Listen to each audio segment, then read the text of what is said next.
ইমাম মাহদির আগমন। এই রমজানে কি আসতে চলেছে ইমাম মাহদি? ইমাম মাহদির আগমনের পূর্বে হাদিসে বর্ণিত 4টি নিদর্শন প্রকাশ পাবে। এর মধ্যে একটি হলো রমজান মাসে চাঁদ ও সূর্যগ্রহণ। আরও উল্লেখ করা হয়েছে যে ইমাম মাহদির আগমনের 2টি এমন নিদর্শন রয়েছে যা পৃথিবী সৃষ্টির পর থেকে কখনো দেখা যায়নি। নাম্বার 1, প্রথম রাতেই চন্দ্রগ্রহণ এবং 2 মধ্যভাগে সূর্যগ্রহণ। এই ধরনের ঘটনা আগে কখনো ঘটেনি বলে দাবি করা হচ্ছে। সাধারণত এক বছরে একসাথে চন্দ্র ও সূর্য গ্রহণ হয় না, তাই একে কিয়ামতের একটি বড় আলামত এবং মাহদির আগমনের পূর্বাভাস বলে মনে করা হচ্ছে।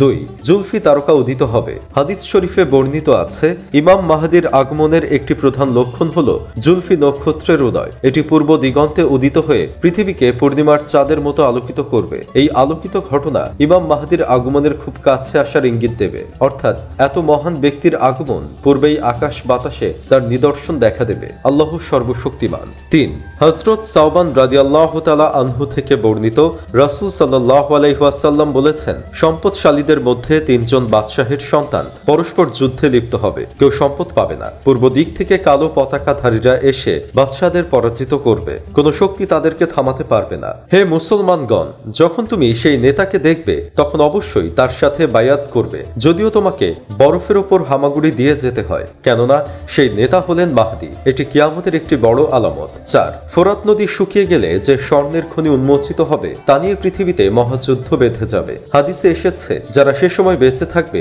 তাদের উচিত সেখানে যাওয়া থেকে বিরত থাকা। এই ঘটনা ইমাম মাহদির আগমনের একটি নিদর্শন হিসেবে বর্ণিত হয়েছে, কিন্তু এই ফিতনার যুগে অসত্য তথ্য ছড়িয়ে পড়ে, তাই আমাদের উচিত প্রমাণিত তথ্যের ভিত্তিতে ইমাম মাহদির পরিচয় সম্পর্কে জ্ঞান অর্জন করা, না হলে বিভিন্ন বিরোধী মতবাদের জালে আটকা পড়ার শঙ্কা থাকে। মাহদি শব্দের অর্থ হলো সঠিক পথে পরিচালিত। ইমাম আসিরা রহমতুল্লাহ আলাইহি বলেন, মাহদি হলেন সেই ব্যক্তি যাকে আল্লাহ সত্য পথ দেখিয়েছেন। মাহদি সেই মহান ব্যক্তি যার আগমনের সুসংবাদ নবী সাল্লাল্লাহু আলাইহি ওয়াসাল্লাম দিয়েছিলেন। শেষ জামানায় তিনি আবির্ভূত হয়ে ইসলামকে শক্তিশালী করবেন, ন্যায় বিচার প্রতিষ্ঠা করবেন এবং বিশ্ব মুসলিম তার অনুসরণ করবে। তিনি নবী সাল্লাল্লাহু আলাইহি ওয়াসাল্লামের বংশধর হবেন। রাসূল সাল্লাল্লাহু আলাইহি ওয়াসাল্লাম বলেছেন, তার নাম এবং পিতার নাম হবে মুহাম্মদ ইবনে আব্দুল্লাহ আল মাহদি। নবী সাল্লাল্লাহু আলাইহি ওয়াসাল্লামের প্রিয়তমা স্ত্রী হযরত উম্মে সালমা রাদিয়াল্লাহু তাআলা আনহা থেকে বর্ণিত, তিনি বলেন, আমি নিজে শুনেছি রাসূল সাল্লাল্লাহু আলাইহি ওয়াসাল্লাম বলেছেন, নিশ্চয় মাহদি আমার ফাতেমার সুসন্তানের বংশধারায় আগমন করবে।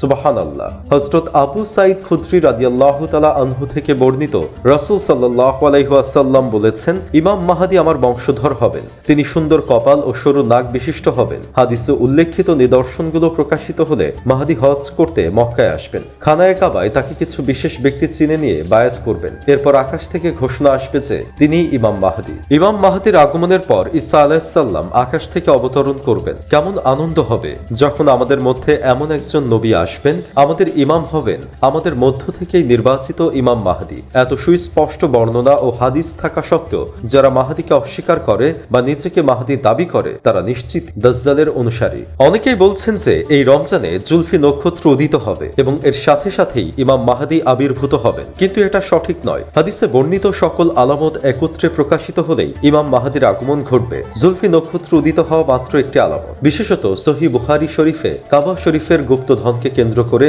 ব্যাপক যুদ্ধের পূর্বাভাস রয়েছে। কিছু ইসলামী পণ্ডিতের মতে জুলফি তারকা উদয়ের বছরে ইমাম মাহদির জন্ম হবে। ইমাম মাহদির আবির্ভাবের বছর রমজানের মধ্যভাগে এক ভয়াবহ শব্দ শোনা যাবে, তাই জুলফি তারকার উদয়কে ইমাম মাহদির জন্মের সম্ভাব্য সময় হিসেবে ধরা যেতে পারে। ইমাম মাহদি সম্পর্কে মিথ্যাচারীদের থেকে আল্লাহ আমাদের রক্ষা করুন এবং আমাদেরকে ইমাম মাহদির সৈনিক হওয়ার তৌফিক দান করুন। আমিন।